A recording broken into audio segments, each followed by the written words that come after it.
Bienvenue sur Comment fait-on, heureux de vous retrouver pour une nouvelle recette. Aujourd'hui, je vais vous expliquer comment réussir une crème chantilly parfaite. Vous allez retrouver le goût de la crème chantilly que vous avez en boulangerie. Moi j'en ai fait souvent, j'ai d'ailleurs déjà fait la recette de la crème chantilly, mais je trouvais qu'il lui manquait un petit quelque chose. Et en regardant les étiquettes, je me suis rendu compte que nous on a de la crème à 35% de matière grasse, 30-35%, enfin c'est souvent 30% de matière grasse dans le commerce. Et en fait la crème que l'on utilisait...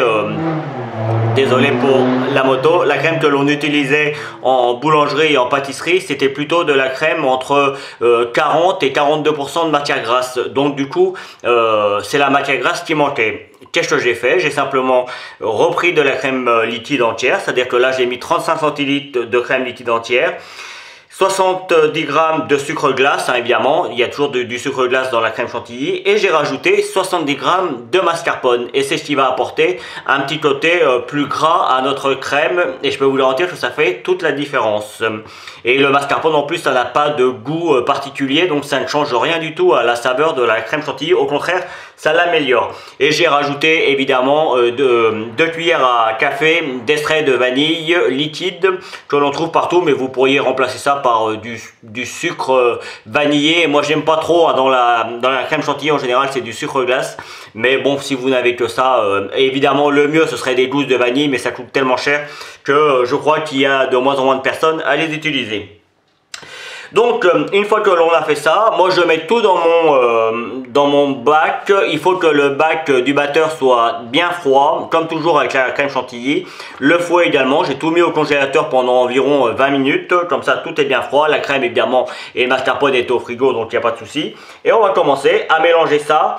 Alors on y va en petite vitesse au départ, et dès que ça commence à être un petit peu mélangé, on peut accélérer tranquillement jusqu'à arriver à la vitesse maximum pour avoir une bonne émulsion. Donc c'est parti. Ça prend, je dirais, entre le début du pétrissage, enfin du mélange et la fin, il faut environ 5 minutes, mais pas plus. C'est parti.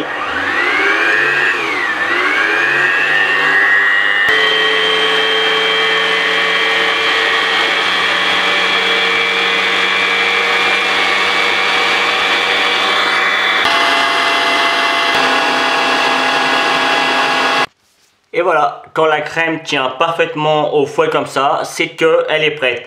Attention de ne pas trop la fouetter, parce que si on la fouette de trop, ça va, le petit lait va s'enlever de la matière grasse et on va avoir du beurre. Donc on fait bien attention, il faut trouver le juste milieu, mais je vous dis, ça prend environ 5 minutes.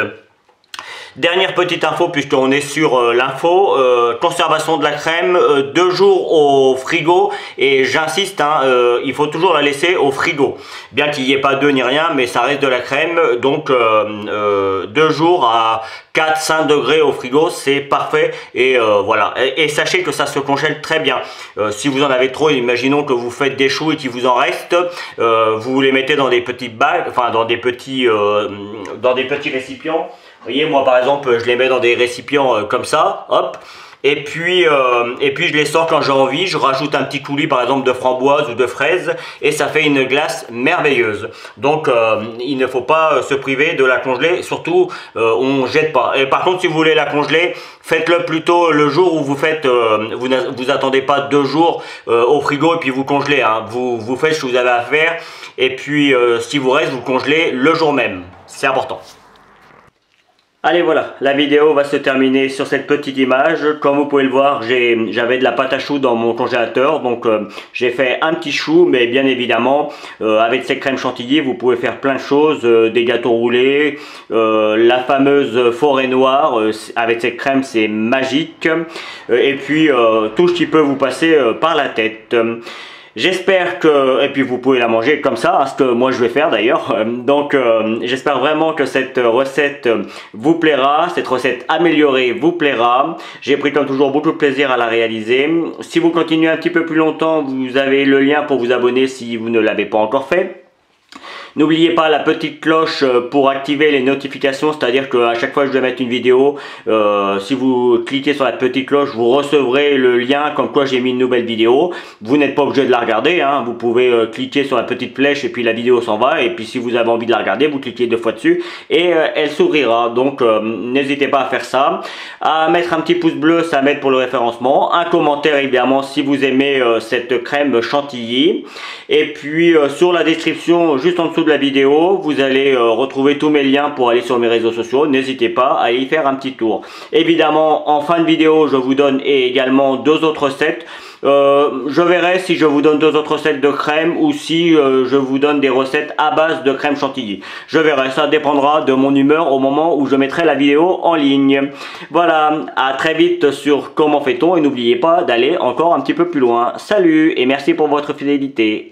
Vous pouvez vous abonner maintenant à ma chaîne YouTube, c'est ici. N'oubliez pas la petite cloche pour les notifications. Vous avez également le lien qui va vous amener sur mon site www.commentfaiton.com où vous retrouverez l'ensemble de mes recettes. Et je vous donne 2 autres recettes ici qui vous seront très utiles. À bientôt sur Comment fait-on.